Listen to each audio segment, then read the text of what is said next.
भगवान की आरती समेत पूजा के दौरान इन चीज़ों का रखें विशेष ध्यान, तभी मिलेगा पूरा फल। हिंदू धर्म में पूजा पाठ सबसे ज़रूरी प्रक्रिया मानी जाती है। हम सभी के घर में भगवान का मंदिर होता है, लेकिन जानकारी के अभाव में हम कुछ ऐसी गलतियां कर देते हैं जिनकी वजह से पूजा का पूरा फल नहीं मिल पाता। शास्त्रों व पुराणों में भगवान को प्रसन्न करने और पूजा करते समय के लिए कुछ नियम बनाए गए हैं, जैसे आरती कैसे करनी चाहिए, दीपक को कैसे जलाएं आदि। इन नियमों का पालन करने से पूजा सफल मानी जाती है और उसका पूर्ण फल भी प्राप्त होता है। आज हम आपको पूजा पाठ से संबंधित कुछ ऐसे नियमों के बारे में बताएंगे जिनको अपनाने से पूजा का शुभ फल प्राप्त होगा और भगवान का आशीर्वाद भी प्राप्त होगा। नंबर 1, तुलसी अर्पित करने के नियम। शास्त्रों में बताया गया है कि बिना नहाए तुलसी के पत्ते तोड़ना वर्जित है। पूजा के समय ऐसे तुलसी के पत्तों को भगवान स्वीकार नहीं करते हैं। साथ ही रविवार, एकादशी, द्वादशी, संक्रांति और शाम के समय तुलसी के पत्ते नहीं तोड़ने चाहिए। शिव जी, गणेश जी और भैरव जी को तुलसी के पत्ते नहीं चढ़ाए जाते। तुलसी के पत्ते 11 दिनों तक बासी नहीं होते। तुलसी के पत्तों पर हर रोज जल छिड़ककर फिर से भगवान को अर्पित कर सकते हैं। नंबर 2, पंचदेव का अवश्य करें ध्यान।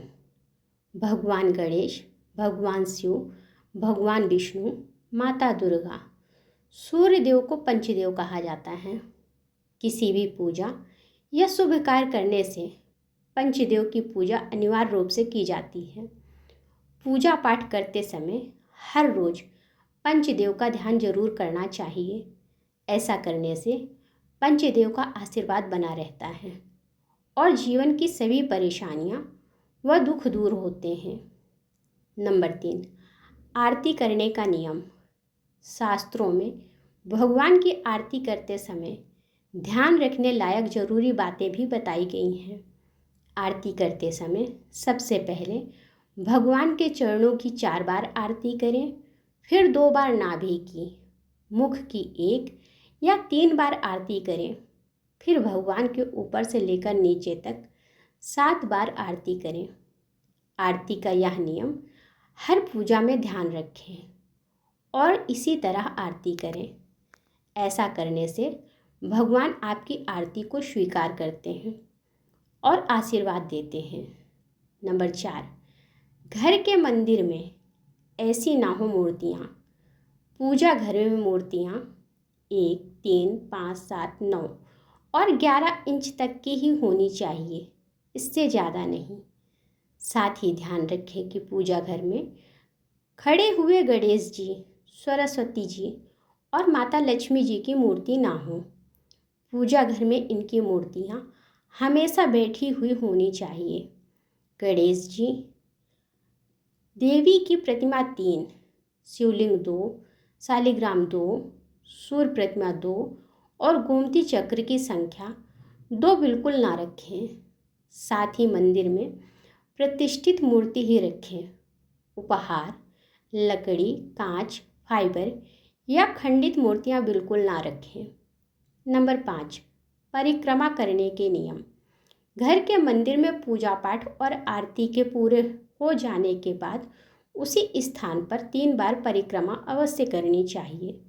वहीं अगर आप बाहर मंदिर जा रहे हैं तो भगवान विष्णु की 4, भगवान गणेश की 3, सूर्य देव की 7, दुर्गा माता की 1 और शिव जी की आधी परिक्रमा अवश्य करनी चाहिए। शास्त्रों में परिक्रमा का यही नियम बताया गया है। इस नियम का पालन करने से आपकी परिक्रमा को भगवान स्वीकार करते हैं। नंबर 6, दीपक जलाने के नियम। पूजा हमेशा पूर्व या उत्तर दिशा की ओर मुख करके ही करनी चाहिए और हर रोज ब्रह्म मुहूर्त से लेकर 8 बजे तक पूजा अवश्य करनी चाहिए। साथ ही घर के मंदिर में सुबह शाम दीपक अवश्य जलाएं। एक दीपक घी का तो दूसरा तेल का जलाएं। लेकिन हमेशा ध्यान रखें कि कभी भी दीपक से दीपक को नहीं जलाना चाहिए। शास्त्रों के अनुसार जो व्यक्ति दीपक से दीपक को जलाता है वह रोगी होता है। नंबर 7, गंगा जल को रखने के नियम। पवित्र गंगा के जल को हमेशा तांबे के बर्तन में ही रखा जाना चाहिए। भूलकर भी प्लास्टिक या किसी अपवित्र धातु जैसे एल्युमिनियम और लोहे से बने बर्तन का प्रयोग नहीं करना चाहिए। साथ ही पूजा में मनोकामना पूरी होने के लिए दक्षिणा अवश्य चढ़ानी चाहिए। दक्षिणा अर्पित करते समय सभी दोषों को छोड़ने का संकल्प करना चाहिए। ऐसा करने से मनोकामना जल्दी पूरी होती है। नंबर 8, फूलों को अर्पित करने के नियम। माता लक्ष्मी को कमल का फूल अर्पित किया जाता है। इस फूल को आप 5 दिनों तक जल छिड़क कर फिर से चढ़ा सकते हैं। वहीं भगवान शिव को चढ़ाने वाला बेलपत्र 6 मास तक बासी नहीं होता है। आप बेलपत्र को जल से साफ करके फिर से अर्पित कर सकते हैं। ज़्यादातर लोग जानकारी ना होने की वजह से फूलों को हाथ से भगवान को अर्पित करते हैं, लेकिन ऐसा नहीं करना चाहिए। पहले फूलों को किसी साफ पात्र में रखें और इसी पात्र से देवी और देवताओं को फूल अर्पित करें। अगर आपको जानकारी अच्छी लगी हो तो लाइक करें और मेरे चैनल को सब्सक्राइब करें। धन्यवाद।